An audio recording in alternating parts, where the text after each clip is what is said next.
പക്ഷേ പാർലമെന്റ് സമ്മേളനം ആരംഭിച്ച ഉടനെ വിദേശത്ത് പോയി സുഖവാസമെല്ലാം കഴിഞ്ഞ് കായകൽപ്പ ചികിത്സയെല്ലാം നടത്തി തിരിച്ചു വന്ന നമ്മുടെ പ്രതിപക്ഷ നേതാവ് ഒരു ബഹളം, ഒരേ ബഹളം.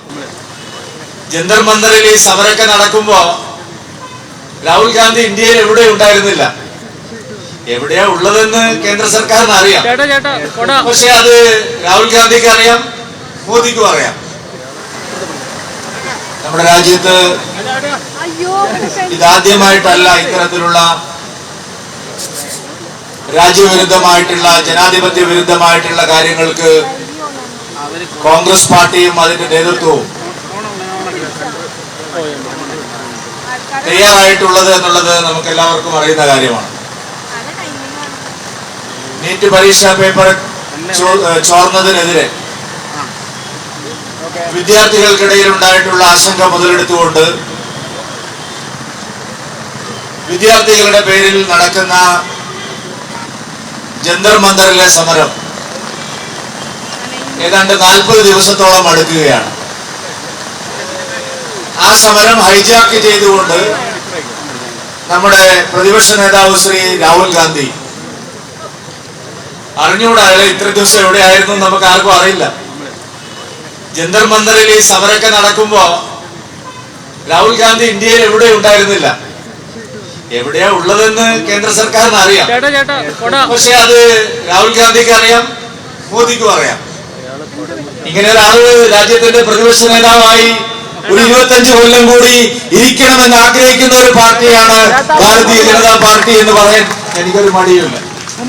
ഇടക്കിടക്ക് പോവും, ഒരു 1.5 ആഴ്ച 2 ആഴ്ച അവിടെ താമസിക്കും, തിരിച്ചു വരും, പെട്ടെന്ന് കുറച്ച് ബഹളങ്ങൾ വയ്ക്കും.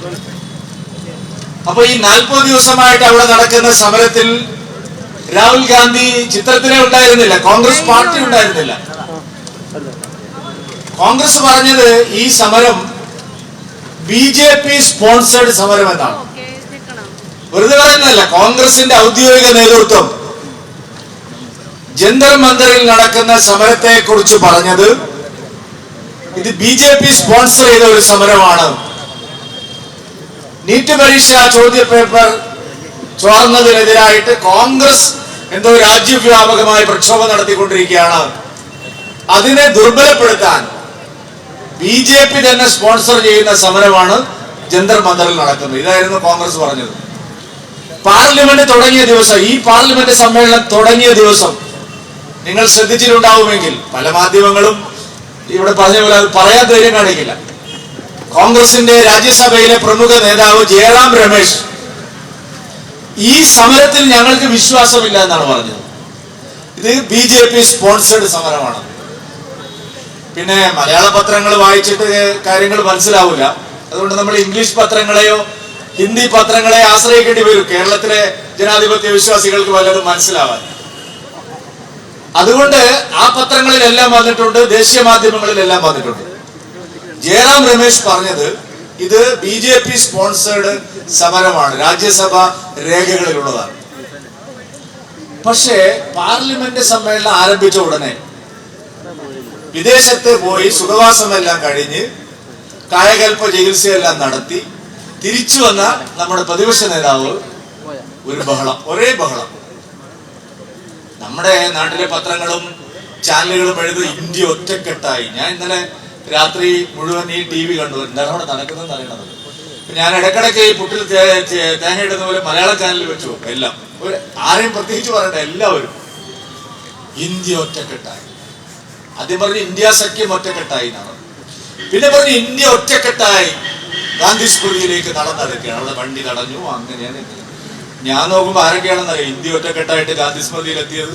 ഒന്ന് രാഹുൽ ഗാന്ധി, പിന്നെ ഒന്ന് പ്രിയങ്ക ഗാന്ധി, പിന്നെ നമ്മുടെ KC വേണുഗോപാൽ, പിന്നെ ഞാൻ നോക്കുമ്പോൾ ജോൺ ബ്രിട്ടാസ്, പിന്നെ നമ്മളെ റഹീം, പിന്നെ PV അബ്ദുൽ വഹാബ്, പിന്നെ ഏതോ ഒരാളെ പേര് സന്തോഷ് കുമാർ, പിന്നെ നമ്മുടെ മൊഹുവ മൈത്ര. ക്രാക്ക്, അവര് എപ്പോഴേ ക്രാക്കാണ്.